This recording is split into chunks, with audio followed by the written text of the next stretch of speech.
Hello everyone, welcome to this special session within the program of the 15th program of Management Training Especialización de Fundaciones.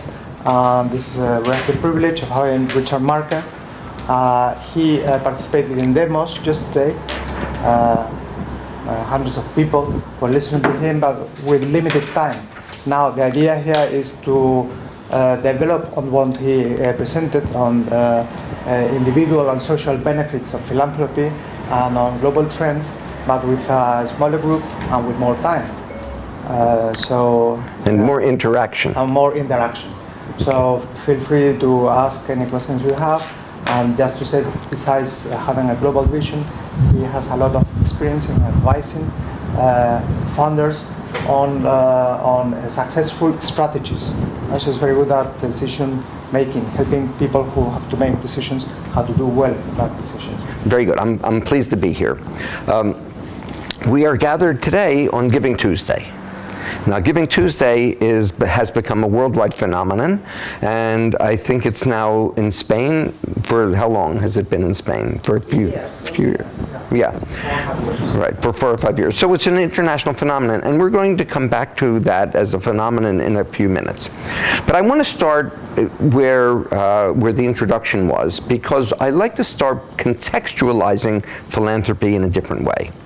And people often think when you contextualize philanthropy, what you're talking about is the story of rich people. People think, oh my goodness, you can learn about the famous rich people or the royalty or the Rockefellers or people like that. And even yesterday at the program, the fellow panelist, the first thing she did is talk about the Rockefellers. The real story of philanthropy around the world is not the story of the very rich people. There's always very rich people everywhere. There is no society that doesn't have royalty or aristocracy or super rich. And you expect that something happens with them.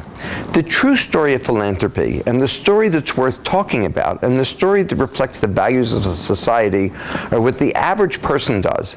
Somebody who may have more than a little bit of money, but not super wealthy, and even the person who's living in a community and recognizes a responsibility to their fellow citizens. The story of philanthropy, that's the story of philanthropy that tells us something about the underlying values of a society.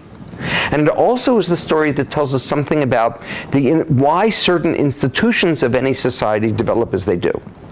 So when I tell the story of the history of philanthropy in the United States, it's very important to go back to the assumptions of the beginning of the American system, based on the independence from countries like Spain and England, and the autonomy that was built into that. And so there's a whole series of structures that developed in the United States reflective of that value system. But that's not the story in Spain. The story in Spain goes back further, and it reflects the intersection of two very important phenomena.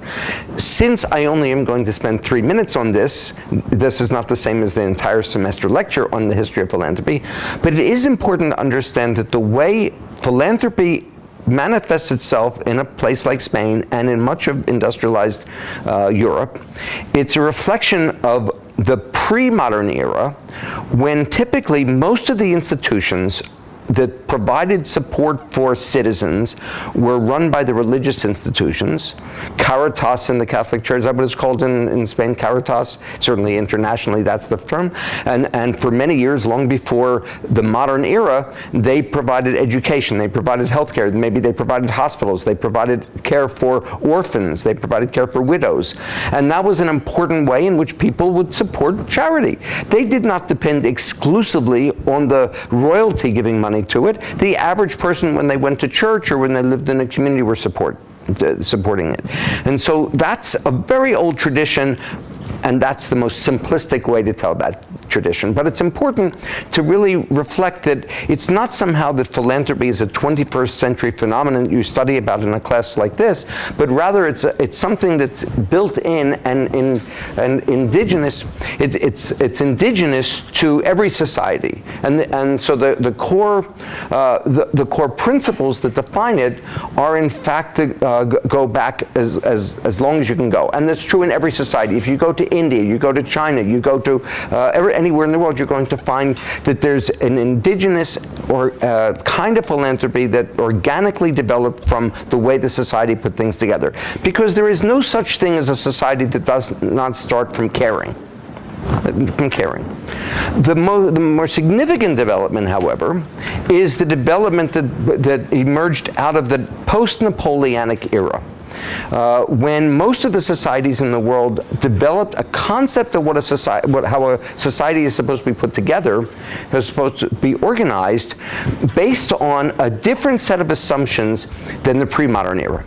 It was built on the assumption of the responsibility to the society, the government has a responsibility to its citizens.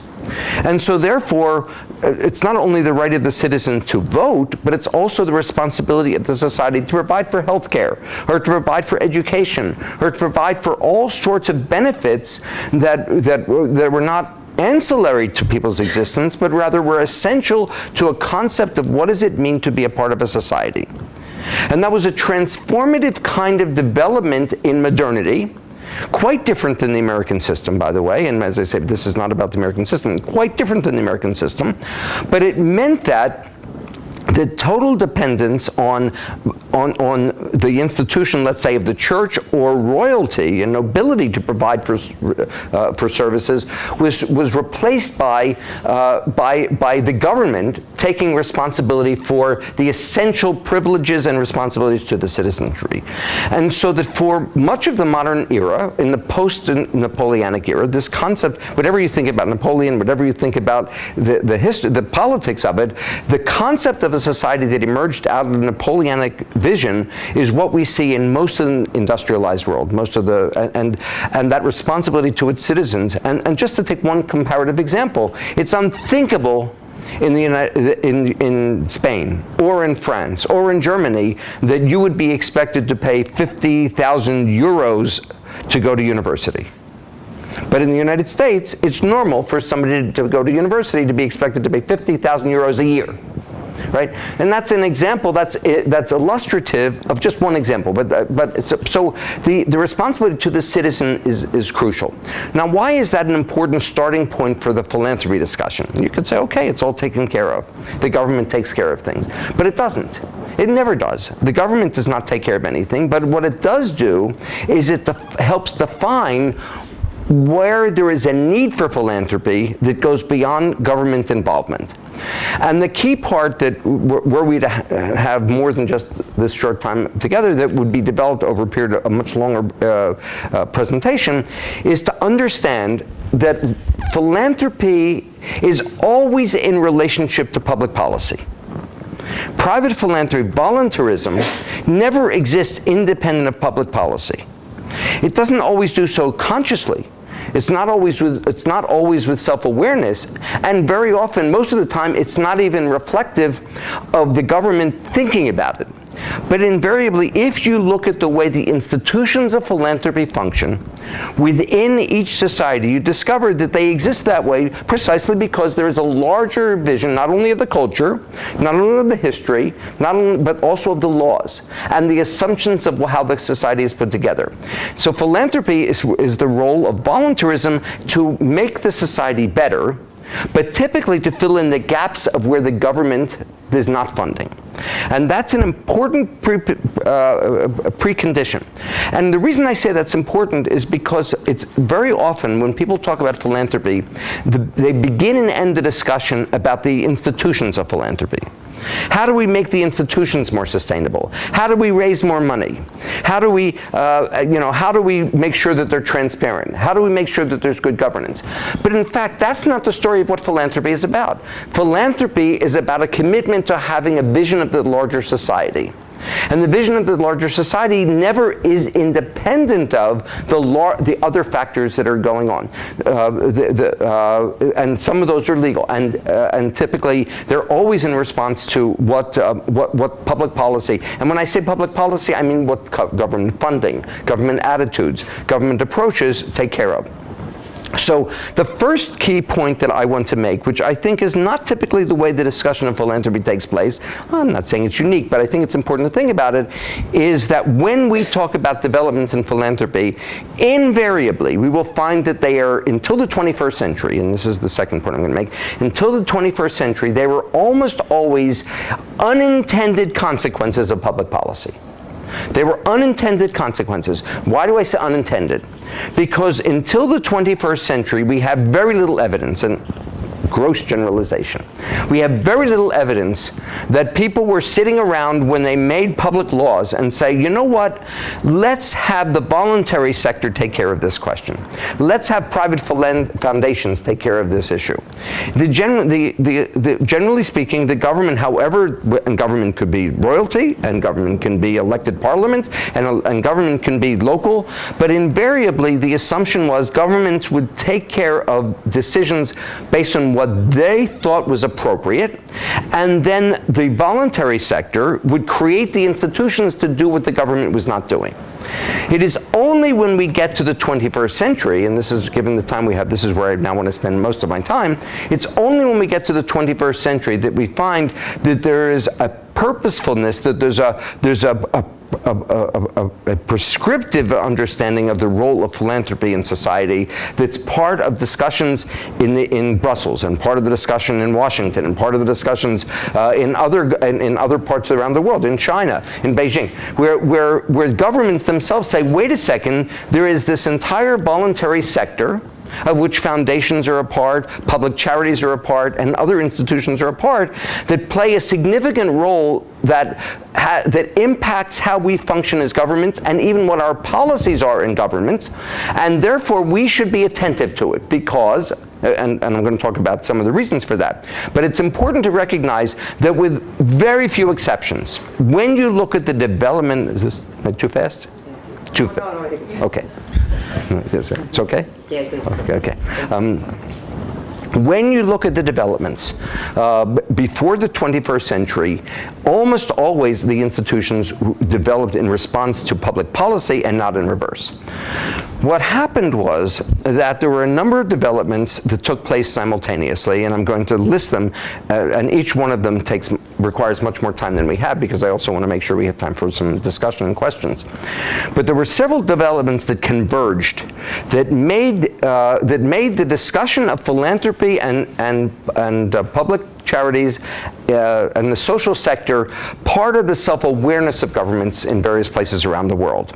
Some of those were incidental, some of those were ideological, and some of them had to do with transformative kinds of things, and I use that word quite purposely, transformative kinds of developments that define the way we live in society as a whole. And philanthropy becomes a part of it.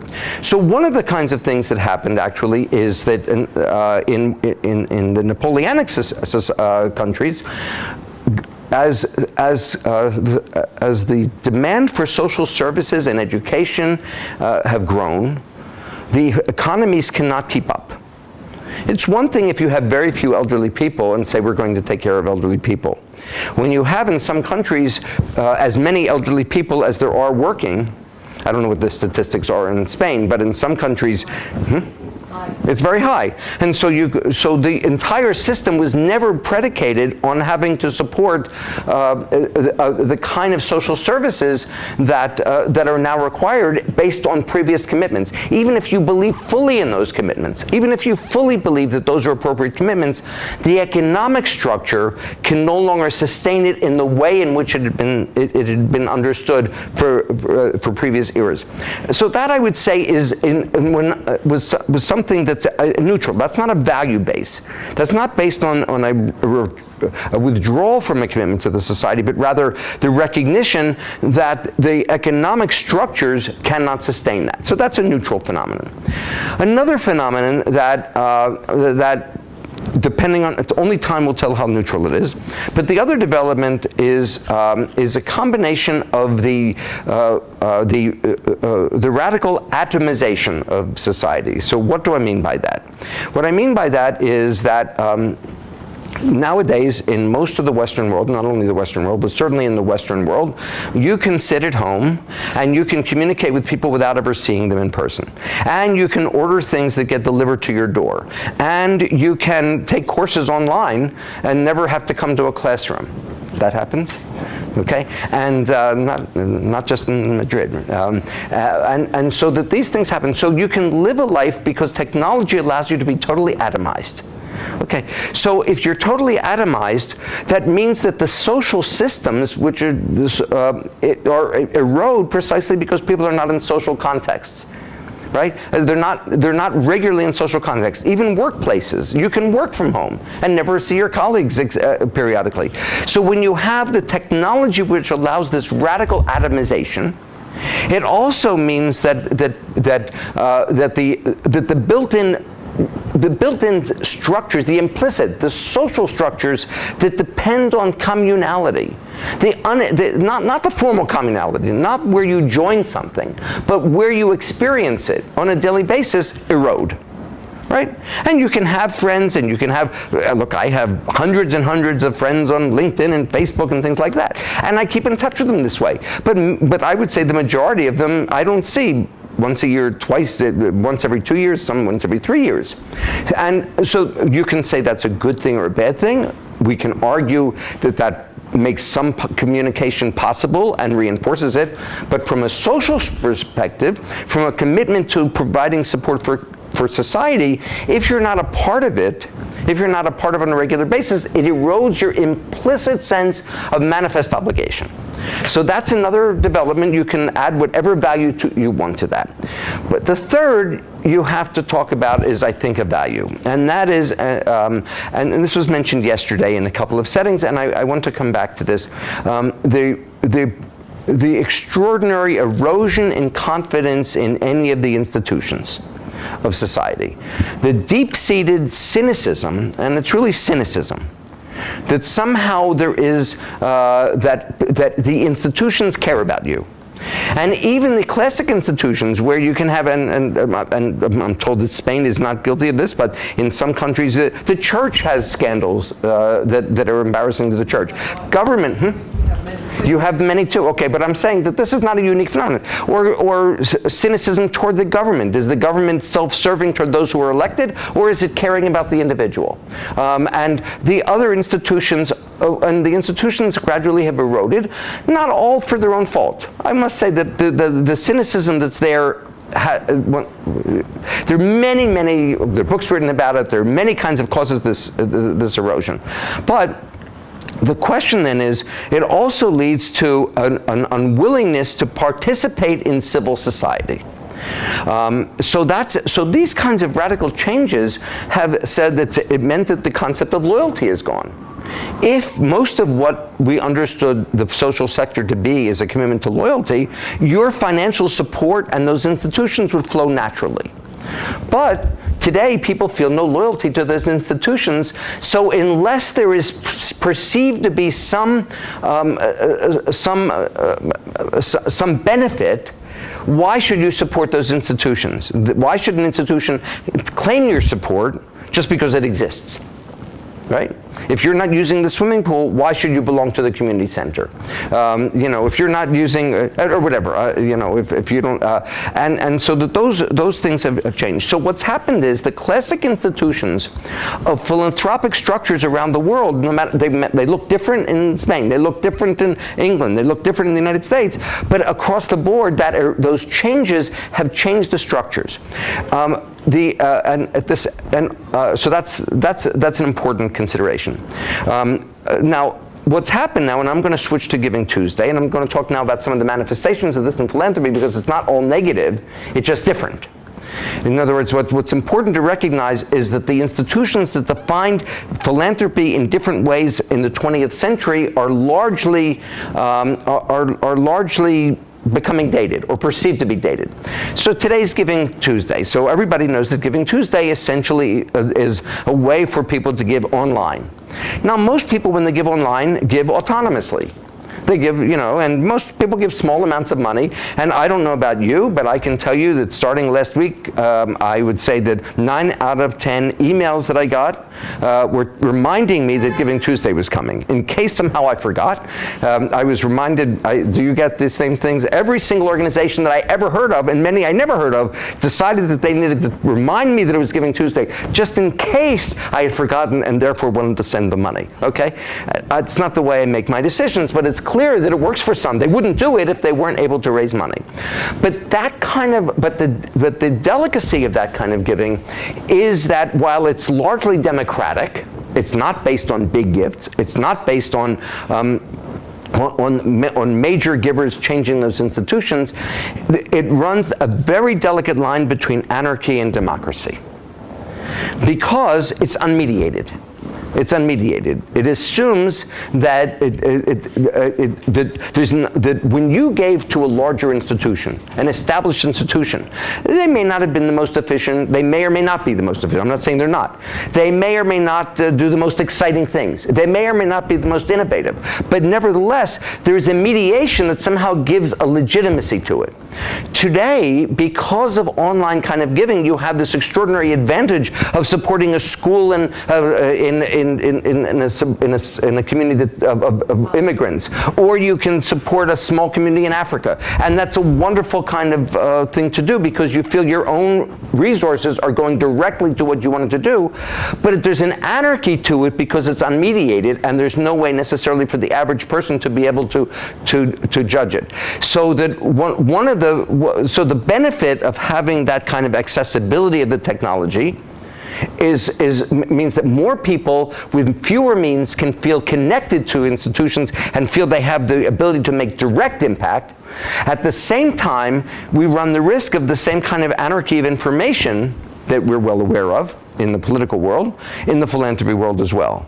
And so that we, those of us in this field, have to understand the trade-off as we've moved into this kind of giving as obviously a very central part. You have it here it's everywhere. And there's no such thing as anybody who, at least in our kind of world, that does not respond to at least get solicitations this way. And that kind of that development is an important thing to think about, precisely because we're at the early stages of knowing how to build credibility into it. And it's important for those of us in the field to recognize that one of the responsibilities we have, which we didn't have to do before, is we have to develop methodologies that we can teach people at early stages so that they don't have to be mediated. They don't have to go through United Way. They don't have to go through the church. They don't have to go through other institutions, but we should be teaching people how to use appropriate mediation to make those judgments. We don't have those as a consistent part of our education system. And because of the accessibility at very early ages, philanthropy needs to develop those systems at a much earlier age than we might have at an earlier stage. So that's an important development as we are in the 21st century at this early stage. That's a mandate that we have to take very seriously. But on the flip side, so if micro-giving is a development that has a profound impact on the way we do things, it's important to understand that on the larger level, we also have mega-giving. We have mega-giving, and now that's not brand new. We, as I say, we always had royalty, we always had nobility, we always had aristocracy, we always had people that were very wealthy. That's not a new phenomenon. But what happens now is we have large concentrations of wealth, much of which is new, and people who made their money disrupting the status quo. Not doing what they did before, not having more stores, but changing the way people buy things. Amazon is not the same as Zara. I don't know, Zara's a Spanish company, right? So what's another big Spanish company? But that's a good one. It's an okay. So Zara is a brick and mortar company, right? Amazon doesn't care about the brick and mortar company. So the development of Amazon, the wealth that Bezos has with Amazon is based on understanding how do you accumulate wealth quickly where you're disrupting the entire economic system in the process of doing that. Okay, so these are people very quickly that thought differently about how the world is put together. Not surprisingly, when many of these people, whether it's Bill Gates or whether it's people in Ahmed Yar, or whether it's any of the super wealthy people in any part of the world, when they began to think about philanthropy, they say, wait a second, we want to do something with it. It's embarrassing to somehow say that we have all this money and nothing good is happening with it. So they began to think differently about how to use these huge resources. And what they did is they reversed the normal trend of things. So now I'm going to pause and tell you what the normal trend is, and I'm going to show you how the new way of thinking turns it upside down. Everywhere in the world, everybody knows the metaphor I'm going to tell you. If you give a person a fish, what's the next line? They eat for a day. But if you teach a person to fish, they eat for a lifetime, okay? That's the classic metaphor. I want you to know that when I was in China, they told me that was their metaphor. When you do it in Europe, they say, oh, that's our metaphor. It's a very standard, classic, universal metaphor. However, in the world in which we live, that makes certain assumptions. It says, yes, you start with compassion. You see a person who's hungry. You see a person who's homeless. You see a person who's illiterate. You see a person who's an immigrant. And you know they have real human needs. And your compassion goes out there and you give them the fish. After a while, you say, that's not the most efficient way for me to do things. I want there to be a more structural, strategic way to make those decisions. So you teach them the fish so that they're more autonomous. There's only one problem in the modern world. What if there's no fish? What if the fish all have mercury? What if there's a drought and there's no water left? In other words, what happens now is we begin to realize that all of the things that in the classic metaphor stops too soon. Because it stops at the strategic on the assumption that all the resources are there and available to everybody. But we live in a world knowing that there's a systemic issues that underpin all of them. Right? And if you don't address the systemic issues, teaching a person to fish is a meaningless exercise. Right? So the people that develop an Amazon, or the people that develop Microsoft, or the people that develop the equivalent businesses went to the next level and say, okay, if I change the way the finance world, I change the way computers work, I want to change the way illness does. I want to eradicate malaria. Okay. So they didn't start the way most people do. Most of us, we started caring about the person on the street. They started the systemic. What they learned was that you can't stop with this. That's not an end. Because it only works if it gets down to the ground. To say that you want to eliminate malaria, if you haven't given out the tents and you haven't given out the shots, then the fact that you have a wonderful concept is a useless concept.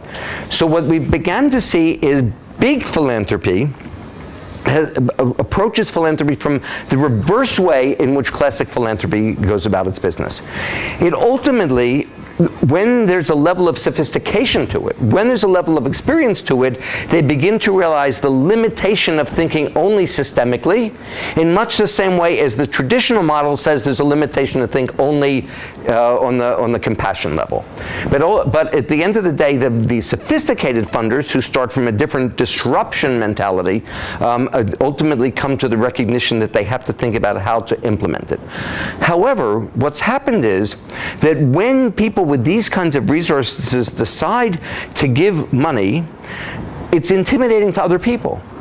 They say, well, if somebody else can give $1 billion to education, or $1 billion to healthcare, or something like that, and all I have is a small amount of money, but people will become intimidated.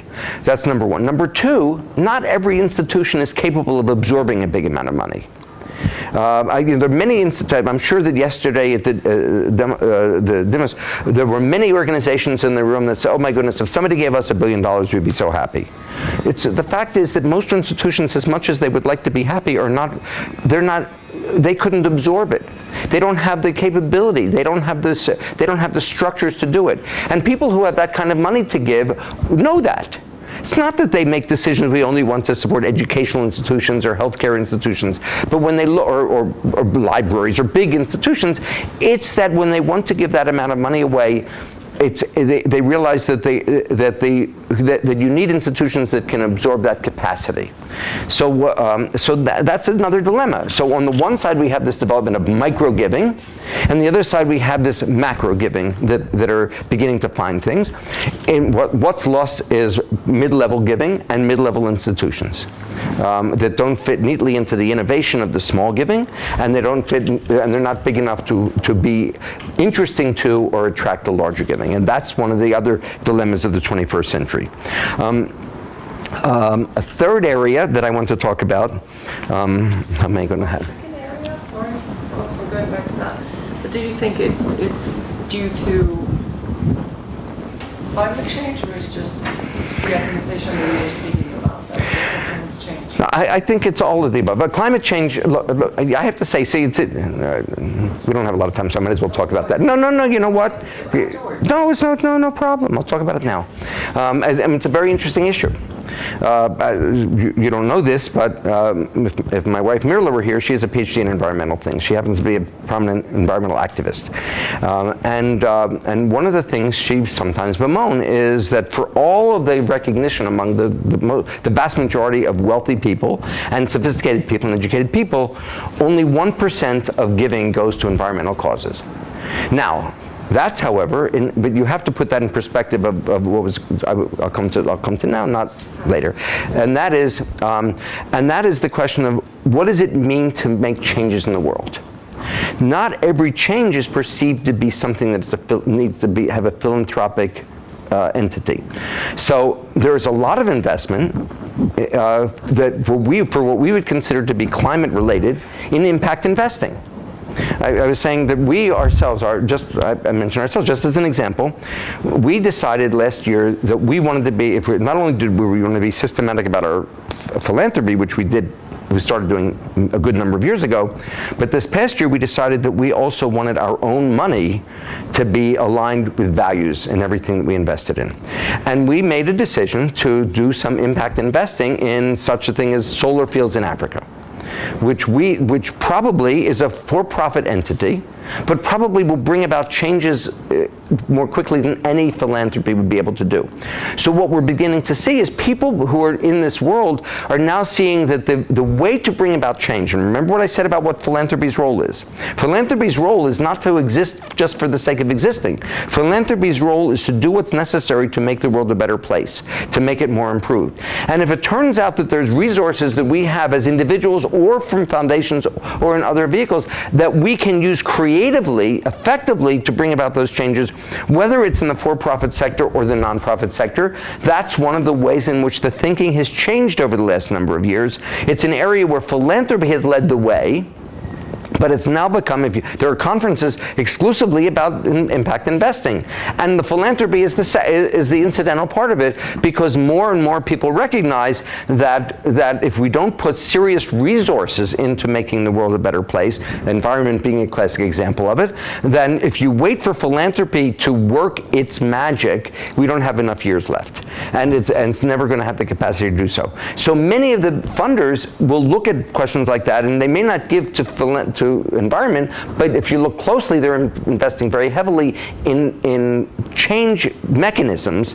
Philanthropy is just the one you mentioned, but in change mechanisms in other kinds of areas. Healthcare is another one I mentioned earlier with malaria, with the Gates Foundation, and there's other areas too. It's proven to be elusive in some areas, and I know that this is true in Spain, it's true in lots of other places. Things like homelessness have been very elusive. There's been lots of attempts. I don't know what the record is here, whether there's some successful models of addressing homelessness here, or I mean, I see on the street there's people, but... Well, we have Rights Foundation.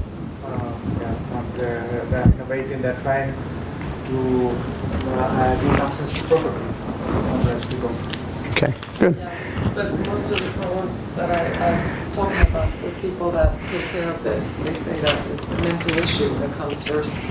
With many, you need to address that first. Right. So what happens in some of these issues, so that leads to something, because we don't have time, I'm going to, you know what, I'm going to have to come back. Yeah. It's just, Eduardo, there's no question. I'm not going to cover enough. I'm going to have to come back and finish the things that we don't have time to do. Okay, so it's just not, we have no choice. Okay, so what I do want to talk about there, because, and you know, I'll just take advantage of the fact that there's a question, is the recognition, once you start talking about systemic change, you recognize that no single sector of society is capable of solving it alone. It leads to what is called, it leads to intersector collaboration or intersectionality. Now, I'm sensitive to that because I don't want to get into what intersectionality can either be a descriptive term of different sectors like government and philanthropy and other service deliverers and the private sector all working together, and that's a descriptive term. Intersectionality also has a political connotation in some circles. But let's leave it there, because for today, what I want to put on the table is the recognition that if you're serious about solving systemic issues, there is no one sector, no one subset of society that can do it alone. And homelessness is a classic example. You can provide housing, but if you don't provide medical care, and if you don't provide kind of supervision so that there's a way to reacculturate, if somebody who's capable of having a job, but they haven't, nobody's taught them how to behave or how to dress. I mean, I'm just giving simple examples. But in each of these cases, any case you talk about that's a systemic case requires a multi-sector approach if you're serious about it. And some of those are very elusive. Education is a classic case in point. It's fine that you can come up with great educational methods, but if it turns out the home has problems because of whatever, I mean, homes sometimes have problems, or it turns out that there's poverty and the person's not having enough to eat, or it turns out that there's a health problem that's not addressed because the person somehow is in an at-risk community. There are many ways. So even if you have the most perfect educational structure, you discover that the person can't learn and can't move ahead if you haven't addressed the surrounding issues. So those in the philanthropy world are saying we recognize that we cannot do our job alone. It's not a matter of let us do it.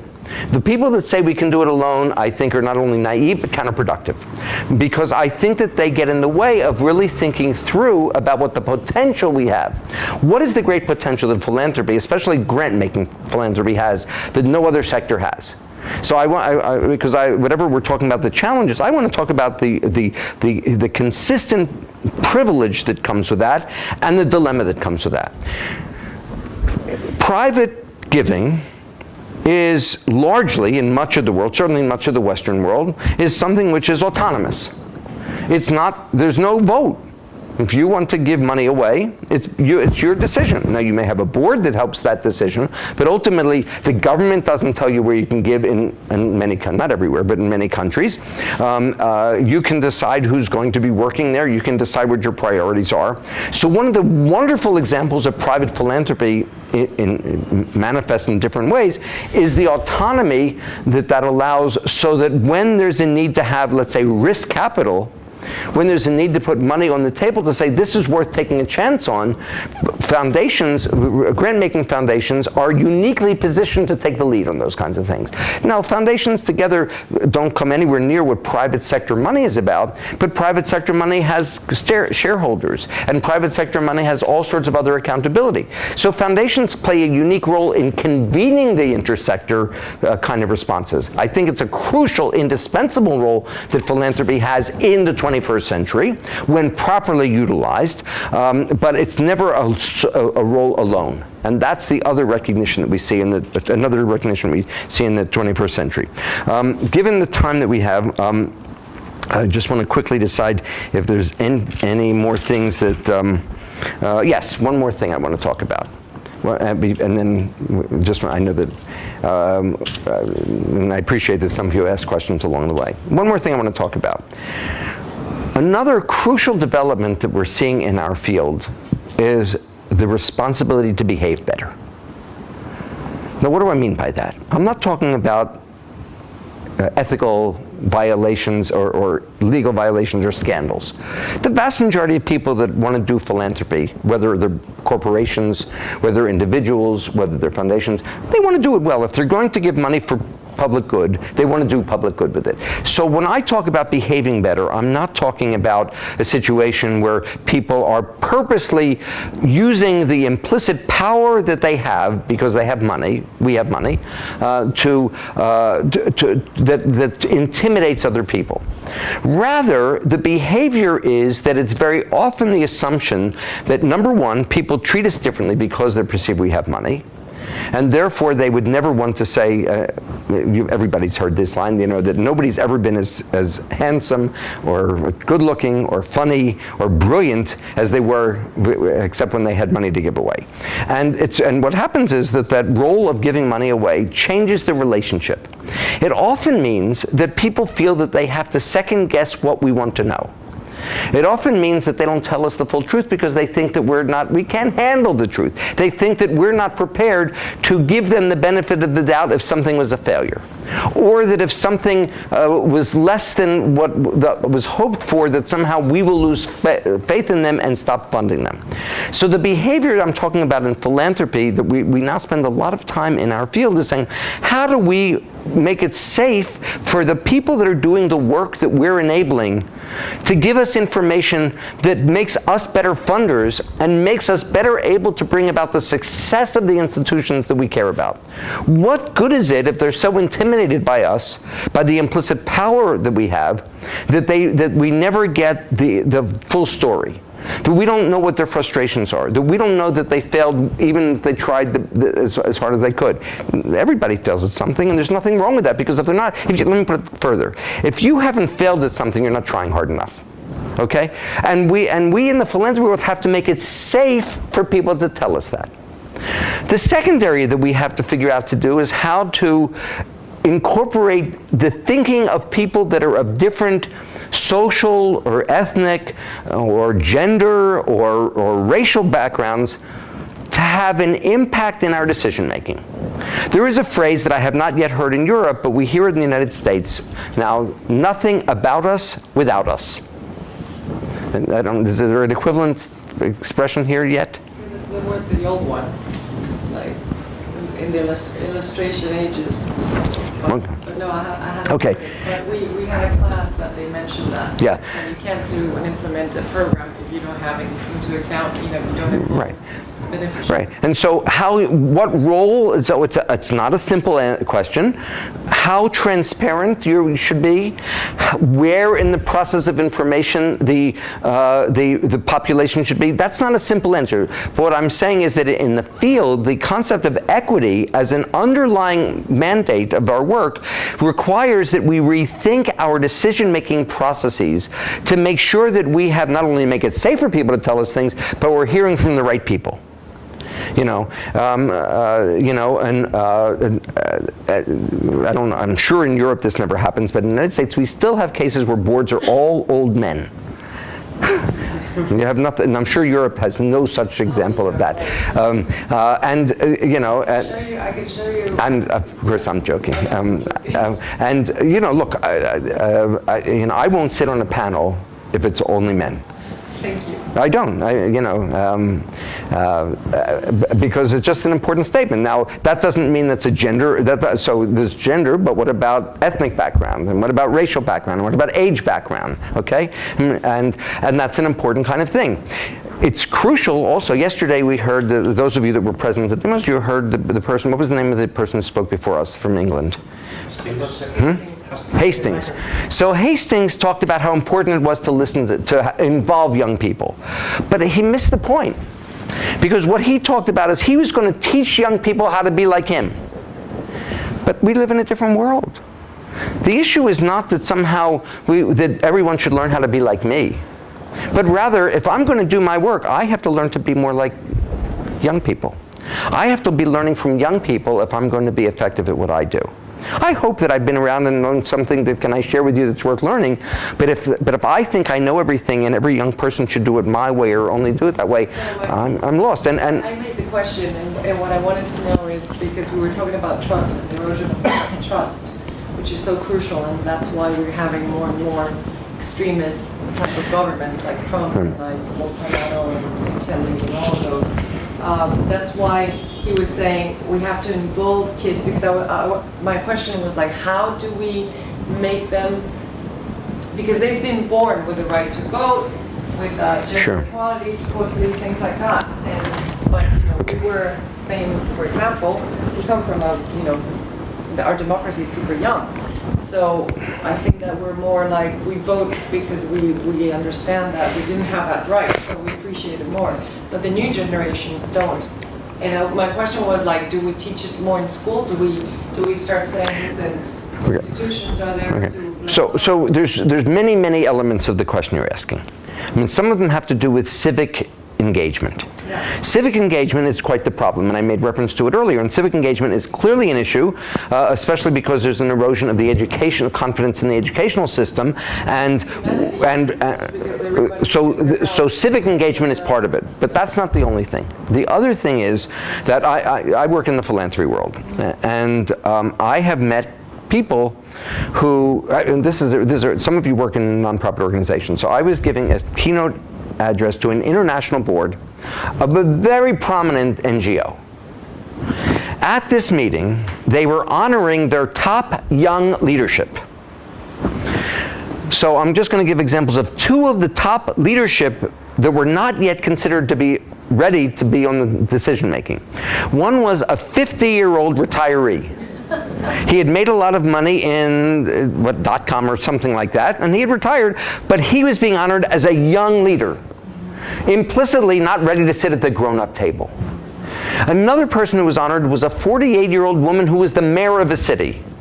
She was able to run a big city, respectively, but in this NGO, she was not considered to be ready to sit there.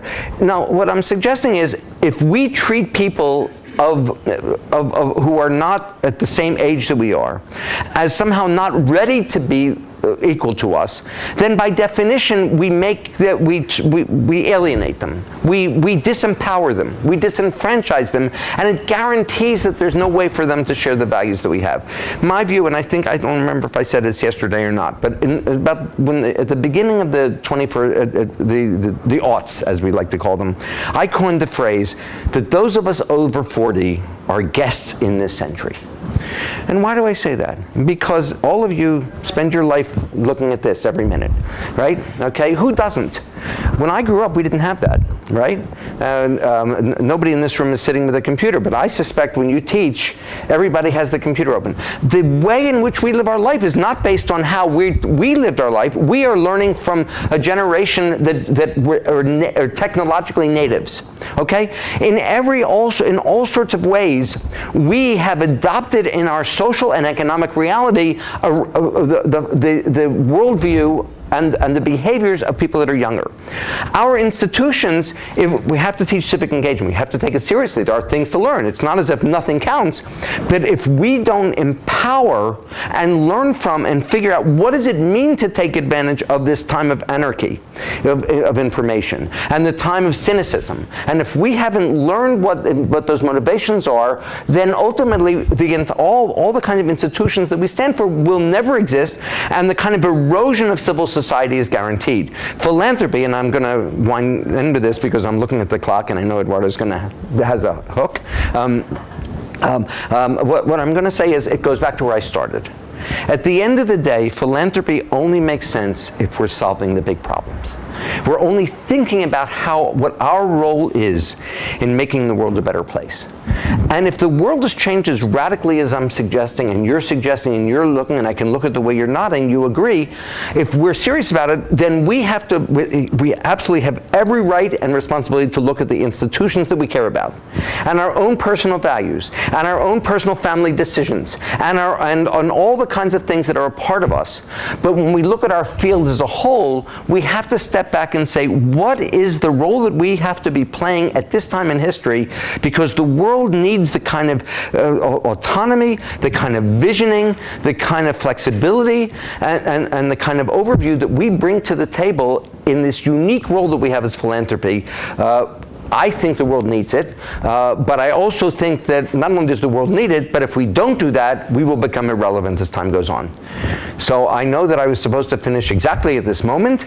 I'm willing to stay a little bit longer for questions. Eduardo, it's up to you. You're the boss. But if people want to challenge, and if not, we'll find other ways of doing it by email. Do they all know how to reach me by email? Okay, I'll put it. You're going to tell everybody. I'll put it on here. Well, my handwriting's not so good, so I'll give it to you right now. Marker. You write it down. Marker. Yeah. Okay. It's on the card, so that's easy. I can give. You know what? I'll give everybody a card. I'll give everybody a card. I have extras. We have a group You have a picture. Okay, great. A picture. Okay, that's always good. We'll put it on Facebook or Twitter. Anyway, we still have 10 minutes. Fine. Okay, great. So some other questions. You asked. So I want to continue. but let somebody else ask first. Okay. In case if nobody else does, I'm happy to call them, but it's only fair. Yeah. And yes, any question, comment?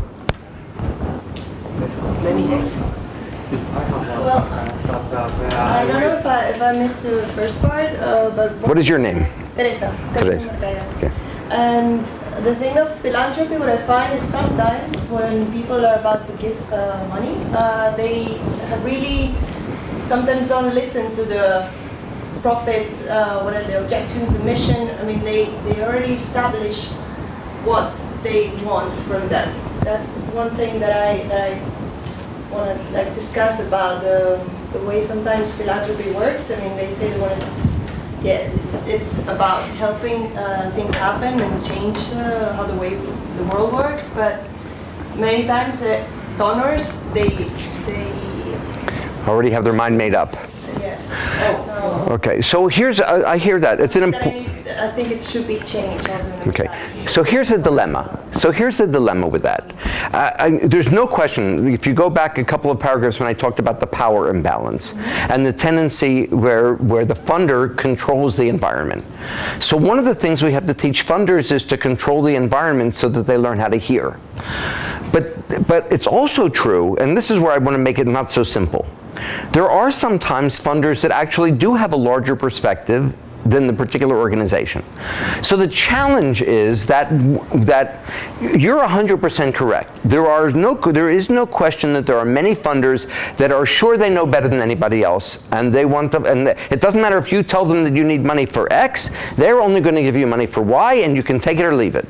Okay, and we can talk about how you say no and all that kind of stuff, but nevertheless, there's no question about that.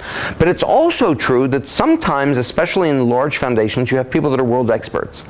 And they will sometimes have expertise where they have a larger perspective and they say, you're doing something the same way you did it for 30 years. And really, the reason we're trying to tell you to think about it differently is because we know that the state of the art to accomplish what you want to accomplish is not the way you've been doing it for 30 years. So the dilemma in answering your question is that it's not always that the funder is inappropriate.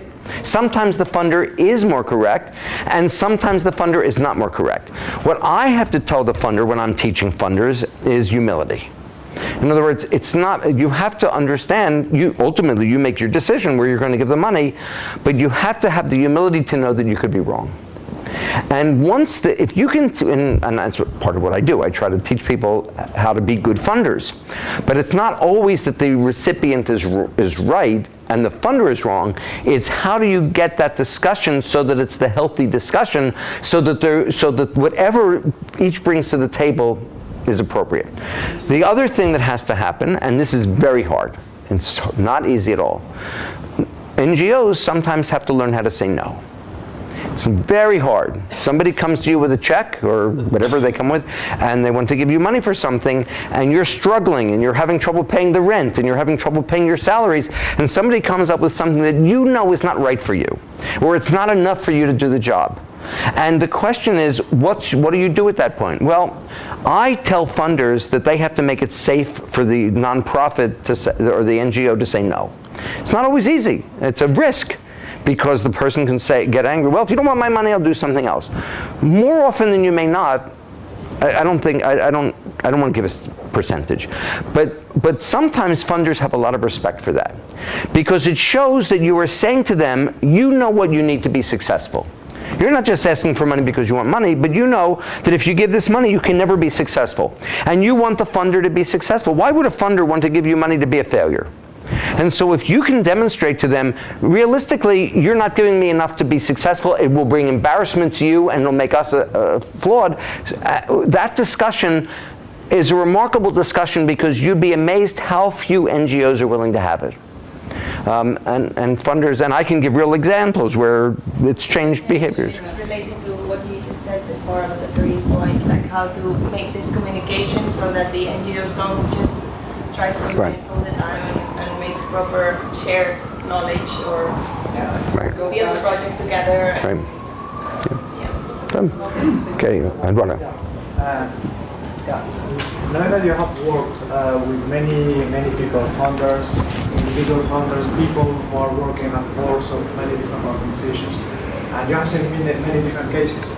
I wonder, in your experience, which is the most frequent weakness that you find in these people? Does it have to do with not knowing who they are or why they are doing things, or is it about not understanding the context? So there's a variety, because it depends how the money comes and why they're in that position. So for example, sometimes somebody was a business person. And in business, if you try to get the most for the least, that's how you become a successful business person, right? You try to negotiate honestly. Hopefully you're an honest business person, but you say, how can I responsibly negotiate the most for the least? That's a terrible way to approach philanthropy. So one of the things you have to show people is philanthropy is not a negotiation. Philanthropy is accomplishing something good. And then the question to ask, and one of the ways I talk to people is, don't talk about how little you can give, talk about how much is going to be necessary for that project to be successful. Look at that budget. If it turns out that budget is less than you think it can possibly succeed, what value do you have because you've been able to give them less than they asked for? Now, that doesn't mean that nonprofits don't sometimes ask for too much. I mean, there are some nonprofits that double the amount because they think they'll never get everything they asked for. It's bad practice, but people do that. So sometimes funders become cynical the way the nonprofits become cynical, because they think that you're negotiating, you're doubling it, we're going to give you less. That's a terrible way to do business on both sides. But nevertheless, one of the things I have to do is to tell people this is not a business transaction. It's an investment in something being successful, and to change the mentality.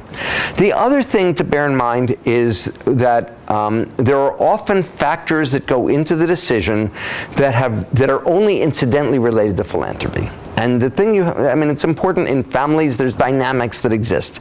There can be intergenerational dynamics. There can be sibling rivalries. There can be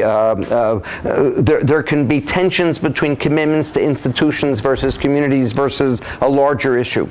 And so even in every one of those cases, there may be a legitimate philanthropic end to support the local community, or to support these institutions, or to support homelessness, or some larger issue.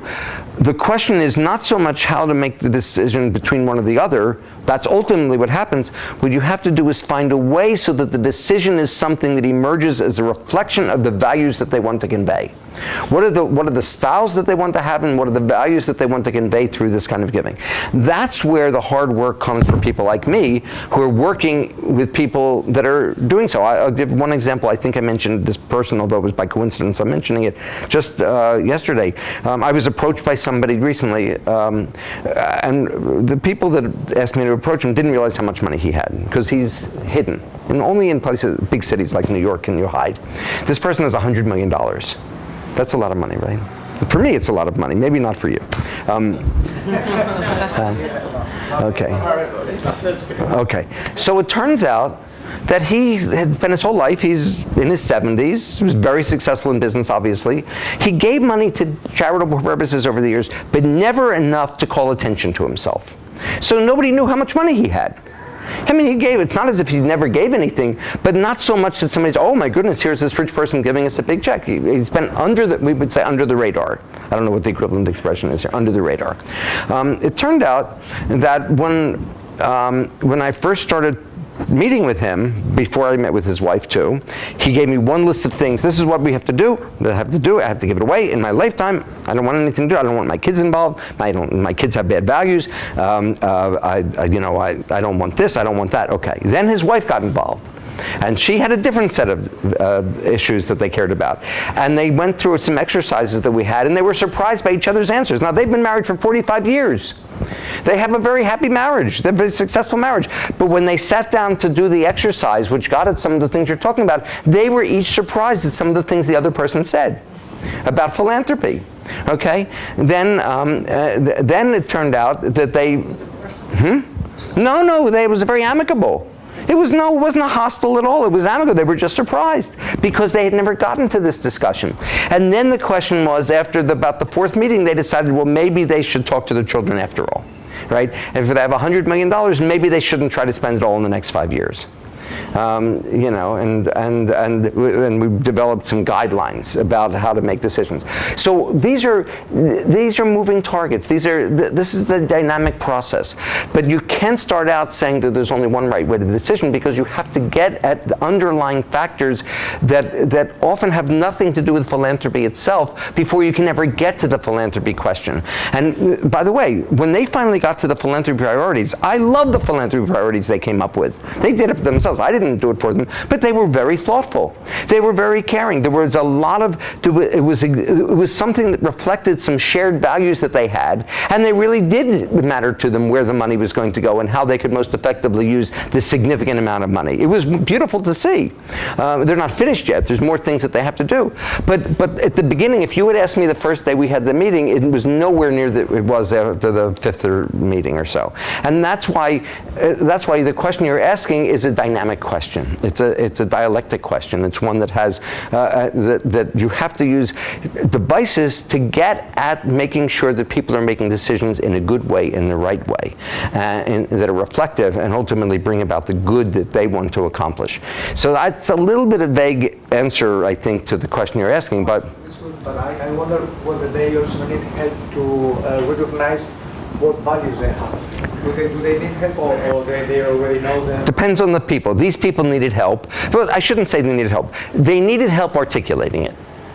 In other words, see, the reason they didn't get divorced is because they shared the same values. Where they disagreed was the way to do it. They disagreed as to one was willing to do this, one was willing to do that. But in terms of the basic underlying values, they were not at odds. They had sometimes there are underlying values, but that was not the case. So, but what happened was there had never been a process to articulate those things, so there was never the process to be able to take it to the next step, so that the values were manifest in the philanthropic giving. That's just one example. It just happened to be a very recent example, so I'm giving that as an example. But we have, those of us in this field have a variety of mechanisms to help people get to it, and depending what emerges, what questions emerge, and I just gave one example. I could give lots, but we don't have time to give many more examples. But one of the things you have to find out is what are the underlying starting points that have to be thought about so that good decision making follows. But if you start out saying to somebody, what are your values, that's not a good way to get there. That's not a good starting point. The reason for that is it's too abstract. What I will tell you is the classic method, and even if you've gone through classic strategic planning, we talked about it yesterday a little bit, the strategic planning where people do mission and vision and they do those things, I don't think that's a good way to do philanthropy planning. That's a good thing to end with, because it's too abstract. That's not really values. It's abstract words.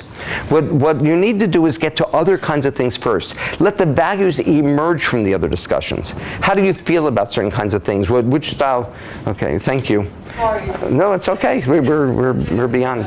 I have a lunch to go to. That's okay. So do we shortly. So what happens is you have to find a way to get those things out there. But if you ask directly what are the values, which is a method some people use, I think it ends up being too abstract and not really getting to the underlying issues that often define how people really make decisions. The values are there and they need to be articulated, but they should emerge. They should flow from understanding cultural preferences or stylistic preferences or instincts about how much risk you're willing to take or how much recognition you need or how much involvement you want. One more decision, I'll give one example and then I guess we probably should wind down, but or maybe not. One more example, totally different example. I was once approached, this, if you thought $100 million is a lot, wait till you hear this one. I wish I could meet them though. Everybody says that, okay. So I was once giving a talk to a very big group, larger than, about as big as yesterday's group, a group of wealth managers and lawyers and things like that. And afterwards, a lawyer came up to me and says, "You must meet my client." Okay. Okay, so it turned out when all was said and done, the client value of the holdings of the client were $10 billion. $10 billion. That's certainly more than you have, right? Okay, you too, right? Okay, $10 billion. Turned out that because of that amount of money, their wealth advisor, the very famous bank that deals with super, super wealthy people, had given them advice as to how to do their philanthropy. And they learned something interesting. They learned that the family had gone to Harvard University. It's a famous university, prestigious university, and that the family cared about education. Okay?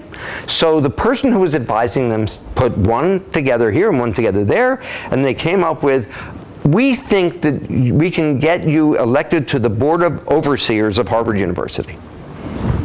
Is that a good thing or a bad thing? Nothing wrong with it, right? Harvard's a respected place. It's a good thing. Huh? Not bad. However, when I met the people, they said, what a terrible waste of my time. This is what they said. Literally, what a terrible waste of my time. We don't need to buy prestige. That's not philanthropy. All they want us to do is come to the meeting and sit at the meeting and write checks and nod our heads. I said, if I'm going to be in philanthropy, I want to be involved. I want to have hands-on decision making. It doesn't matter how much money is involved. It doesn't matter I don't need the prestige. I want to do something with it. That's not philanthropy for me. And so that while for some people you say, oh, what's wrong with that? There's nothing wrong with it objectively. That's the point. There's nothing wrong with it objectively to be on the board of overseers of Harvard or whatever, Prado or something like that. There's nothing wrong objectively. But if it's not consistent with the way you want to do philanthropy, it's not good decision making. And that was a case where they were pushed into a decision because it seemed the most logical, but it wasn't the most appropriate personally. And that's why that's when they did the values, oh, you care about education, you care about this, that's fine. But what they didn't do is say, how do you want to do it? What's going to make a difference to you? And that's why that piece of it is always indispensable to getting really at the underlying values of what somebody wants to do. Are you learning anything? Yes, are you learning? Yeah. Okay, a little bit? Something too much, was the English too fast? Not too fast? Okay, okay. Do you have any last comments? Okay. Juan Cruz is a professor of philanthropy law, so he's a person right here in Madrid who... But I'm lost in the pace in terms of reading books and these very books, so I will need some Okay, okay, good. All right. Thank you. Okay, so thank you very much. It's a pleasure. And we'll have to find the time because I have only not even 1/3 of my notes, and we ran out of time, and because it's such a wonderful group, they had good questions. Thank you. Thank you very much. We'll find Okay. another opportunity. Thank you very much. Good, my pleasure.